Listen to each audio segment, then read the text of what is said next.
নতুন আরেকটা ভিডিওতে সবাইকে স্বাগতম। আগের একটা ভিডিওতে তোমাদের দেখিয়েছিলাম কিভাবে কাঠগোলাপ তৈরি করতে হয়। আজকে দেখাবো সেটার রং করার ভিডিওটা।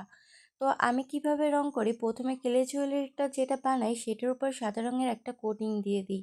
তাতে কি হবে, যে রং পরবর্তীতে করব সেটা খুব ভালো মতো ফুটবে। তার জন্য আমি আগের থেকে সাদা রঙের একটা কোটিং করে দিয়েছি।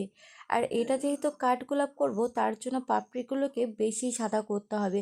তার জন্য আমি অনেকটা সাদা রং দিয়ে পাপড়িগুলো ভরাট করে দিয়েছি। তারপর একটা ইয়েলো কালার দিয়ে সেটাকে চারিপাশ দিয়ে সরিয়ে দিতে হবে। যেহেতু কাঠগোলাপ এটা, তার শোভাই পায় হলুদ রঙে। তার জন্য ভাবলাম কাঠগোলাপ যেহেতু বানাচ্ছি, হলুদ রঙটাই করা যাক। কাঠগোলাপের অনেকগুলো ভাগ আছে বা অনেক রঙেরও হয়, তো আমি আজকে করেছি হলুদটা। তোমাদের কেমন লাগলো সেটা অবশ্যই জানাবে। আর তোমরা যদি এগুলো বাড়িতে বসে প্র্যাকটিস করো তাহলে দেখবে তোমাদেরও ইজিলি হয়ে যাবে। তোমরাও যদি এরকম প্র্যাকটিস করো তাহলে নিশ্চয়ই আমার সাথে শেয়ার করো।